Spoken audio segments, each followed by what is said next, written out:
Ang piyesang ito ay ipinamagatang mga batang hindi na nakauwi.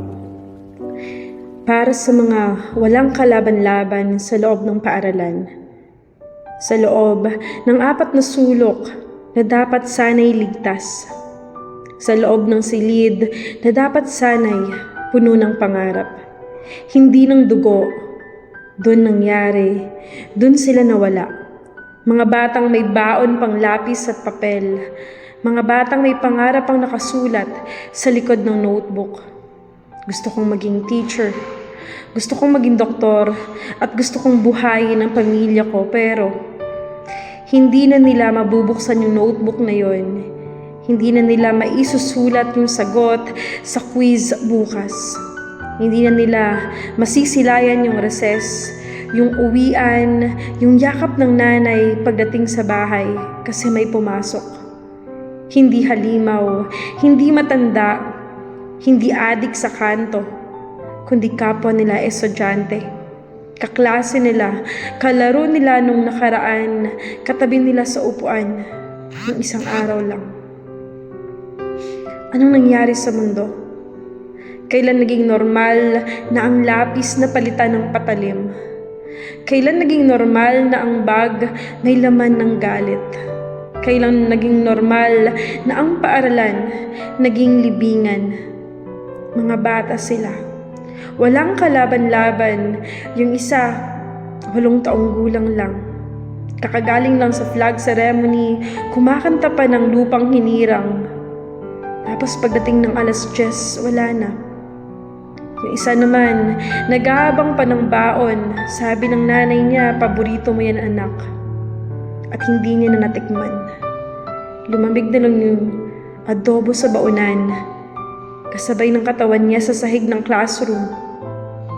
At yung pumaslang, bata rin. Naka-uniforme rin. May pangalan din sa class record. May nanay din na naghahatid tuwing umaga pero may galit na hindi maipaliwanag. May bigat na hindi nabunot. May sugat na hindi nagamot. Hanggang sa sumabog. At yung sumabog, hindi lang siya yung nadamay. Nadamay yung mga walang kinalaman. Nadamay yung mga nangangarap lang. Sino bang may kasalanan? Yung batang may hawak ng patalim, yung magulang na hindi napansin, o yung guro na hindi narinig yung sigaw na hindi binigkas, o yung sistema na bulag, yung lipunan na bingi, or lahat tayong nanahimik. Sa bawat dugong tumapon sa tiles ng paaralan, ang tanong ng mga nanay, bakit anak ko? Bakit sa eskwelahan pa? Akala ko ba ligtas siya dyan? Akala ko ba pangalawang tahanan yan? Walang sagot kasi wala ng boses yung mga batang dapat sumasagot ng present ma'am.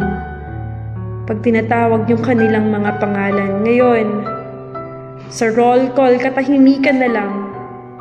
Bakanting upuan, may black ribbon sa gate, at kandila sa hallway. At ang mga magulang na yakap-yakap yung uniformeng hindi na masusuot. Saang parte tayo nagkulang? Bakit umabot sa punto na ang bata natutong pumatay bago pa matutong magpatawad? Na ang bata natutong manakit bago pa matutong yumakap? Na ang bata naging biktima at suspect sa iisang kwento? Hindi ko alam. Ang alam ko lang, hindi ito dapat nangyayari. Hindi dapat sa paaralan, hindi dapat sa mga bata, at hindi dapat kailanman. Kaya sa mga batang nawala, patawad. Patawad kasi hindi namin kayo naprotektahan. Patawad kasi yung mundo na ipinamana namin sa inyo madugo, magulo, mabigat. At sa batang pumaslang, hindi dapat kamuhian kasi bata rin, sira ka rin. Biktima ka rin ng galit na hindi mo dapat binuhat mag-isa. Pero sa ginawa mo, ilang nanay ang hindi makakatulog. Ilang tatay yung iinom gabi-gabi para lang makalimot. Ilang pangarap ang nalibing nang wala sa oras. Tama na. Tama na yung bala sa halip na libro, tama na yung galit sa halip na pag-unawa. Tama na yung wala akong pake sa mga batang sumisigaw ng walang boses. Kung paaralan ng pangalawang tahanan, bakit may namamatay? Kung guro ang pangalawang magulang, bakit may batang hindi nailigtas? Kung kaklase ang kapatid, bakit may pumatay sa sarili niyang dugo? Sa huli, lahat tayo talo. Talo yung batang namatay, talo yung batang nakapatay. Talo yung pamilyang naulila, at talo yung paaralang nadungisan. Talo tayong lipunan na hinayaan mangyari to, kaya ngayon, habang nagluluksa tayo, habang nagsisindi tayo ng kandila, habang inililibing natin sila ng may baon pa sa bag, matuto sana tayo. Makinig sana tayo. Yakapin natin yung mga batang tahimik, kausapin natin yung mga batang galit, pakinggan natin yung mga batang hindi marunong magsabi ng tulong bago pa mahuli ang lahat. Bago pa may batang hindi na naman makauwi.